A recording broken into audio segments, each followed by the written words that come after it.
বাংলাদেশের সর্বশেষ গুরুত্বপূর্ণ আপডেট সংবাদে আপনাকে স্বাগত। শুরুতেই সংবাদ শিরোনাম, পরে বিস্তারিত।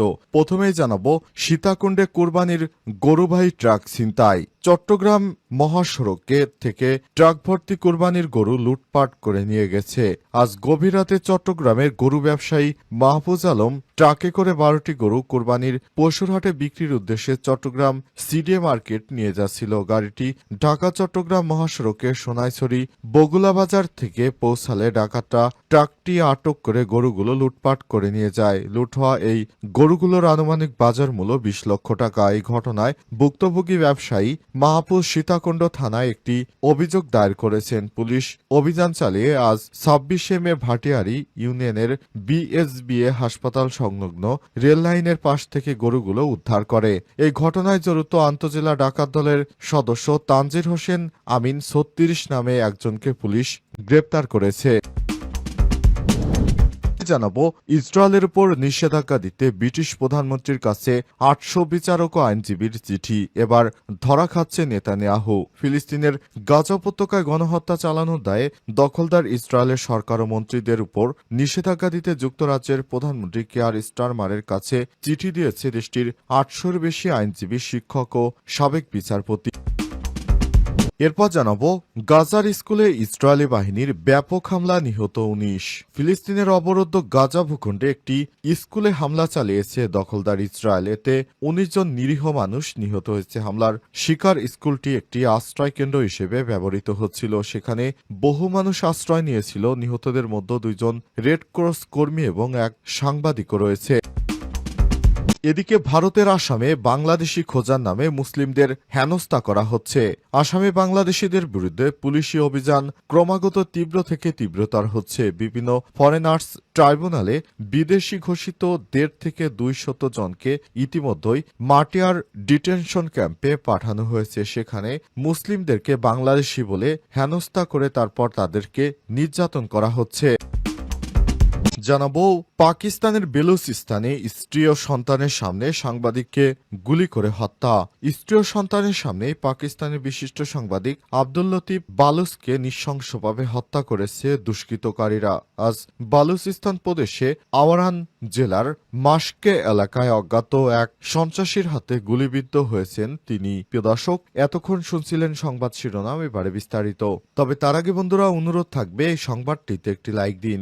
এই চ্যানেলে আপনি নতুন হয়ে থাকলে আমাদের সংবাদটি দেখতে দেখতে চ্যানেলটি সাবস্ক্রাইব করে রাখুন। কমেন্ট করে বন্ধুরা আপনার মূল্যবান মতামত জানিয়ে দিন আপনি বিশ্বের কোন দেশ থেকে বা বাংলাদেশের কোন স্থান থেকে আমাদের সংবাদটি দেখছেন এবং শুনছেন। আর বন্ধুরা, গাজা যুদ্ধে আপনি যদি নিরীহ ফিলিস্তিনিদের ভালোবেসে থাকেন, কমেন্টে ইয়েস লিখে বিশ্ববাসীকে জানিয়ে দিন। সংবাদটি আপনার সোশ্যাল মিডিয়া ফেসবুকে শেয়ার করে বন্ধুদের দেখার সুযোগ করে দিন। এবারে বিস্তারিত।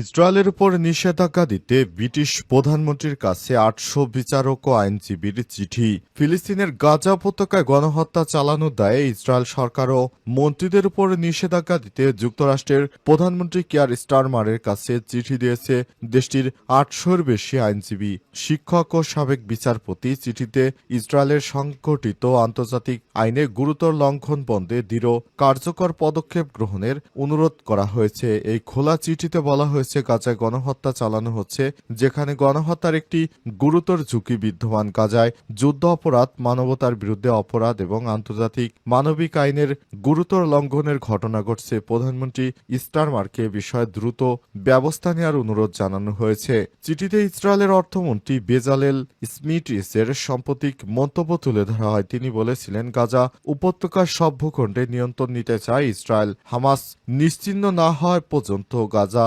দখল খালি করা অবস্থান চলবে। যুক্তরাজ্যের সুপ্রিম কোর্ট ও অন্যান্য আদালতের সাবেক বিচারপতি সহ বিভিন্ন আইনজীবীরা এই চিঠিতে সই করেছেন, যেখানে যুক্তরাজ্য, ফ্রান্স, কানাডার নেতাদের সাম্প্রতিক একটি বিবৃতির কথা উল্লেখ করা হয়েছে। বিবৃতিতে সব দেশের নেতারা গাজায় চলমান ভোগান্তিকে অসহনীয় বলে অভিহিত করেছেন।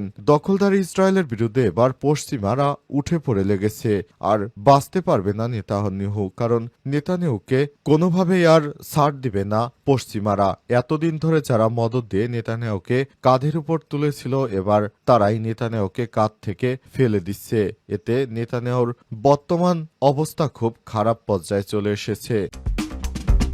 সীতাকুণ্ডে কুরবানির গরুবাহী ট্রাক ছিনতাই। চট্টগ্রাম মহাসড়কে থেকে ট্রাক ভর্তি কুরবানির গরু লুটপাট করে নিয়ে গেছে। আজ গভীর রাতে চট্টগ্রামের গরু ব্যবসায়ী মাহফুজ আলম ট্রাকে করে ১২টি গরু কুরবানির পশুরহাটে বিক্রির উদ্দেশ্যে চট্টগ্রাম সিডিএ মার্কেট নিয়ে যাচ্ছিল। গাড়িটি ঢাকা চট্টগ্রাম মহাসড়কে সোনাইছড়ি বগুলা বাজার থেকে পৌঁছালে ডাকাতরা ট্রাকটি আটক করে গরুগুলো লুটপাট করে নিয়ে যায়। লুট হওয়া এই গরুগুলোর আনুমানিক বাজার মূল্য ২০ লক্ষ টাকা। এই ঘটনায় ভুক্তভোগী ব্যবসায়ী মাহফুজ সীতাকুণ্ড থানায় একটি অভিযোগ দায়ের করেছেন। পুলিশ অভিযান চালিয়ে আজ ২৬শে মে ভাটিয়ারী ইউনিয়নের বিএসবিএ হাসপাতাল সংলগ্ন রেল লাইনের পাশ থেকে গরুগুলো উদ্ধার করে। এই ঘটনায় জড়িত আন্তজেলা ডাকাত দলের সদস্য তানজির হোসেন আমিন ৩৬ নামে একজনকে পুলিশ গ্রেপ্তার করেছে।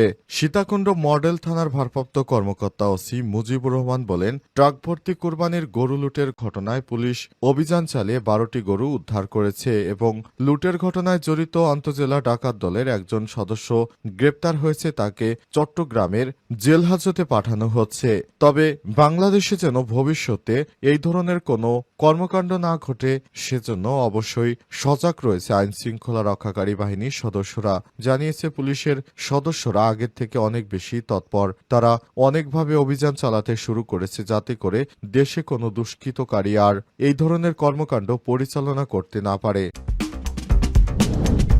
গাজার স্কুলে ইসরায়েলি বাহিনীর হামলা, নিহত ১৯। ফিলিস্তিনের অবরুদ্ধ গাজা উপত্যকায় একটি স্কুলে হামলা চালিয়েছে দখলদার ইসরায়েলি বাহিনী। তারা জানিয়েছে এই স্কুলে হামাসের যোদ্ধারা লুকিয়ে আছে। এই অভিযোগ করে সেখানে ব্যাপক হামলা চালায় দখলদার ইসরায়েলি বাহিনী এবং সেই হামলার কারণে সেখানে নতুন করে মৃত মানুষের সংখ্যা বাড়ছে। এক প্রতিবেদন থেকে জানা গেছে সেখানে ১৯ জন ব্যক্তি নিহত হয়েছে। হামলা শিকার স্কুলটি একটি আশ্রয়কেন্দ্র হিসেবে ব্যবহৃত হচ্ছিল, যেখানে বহু মানুষ আশ্রয় নিয়েছিলেন। সেই আশ্রয়কেন্দ্র লক্ষ্য করে দখলদার ইসরায়েলি বাহিনী সেখানে ব্যাপক হারে হামলা চালিয়ে যাচ্ছে। এই ঘটনার পর পুরো সেই এলাকা জুড়ে আতঙ্ক বিরাজ করছে। হঠাৎ করে এই ধরনের কর্মকাণ্ড পরিচালনা করার জন্য, গাজায় সাধারণ মানুষদেরকে হত্যা করার জন্য দখলদার ইসরায়েলি বাহিনী এখন সুতো খুঁজে নিচ্ছে। তারা দখলদার ইসরায়েলি বাহিনী এই সুতো খুঁজে তারপর সেখানে হামাস আছে সন্দেহ করে হামলা চালিয়ে নিরীহ মানুষদের হত্যা করছে।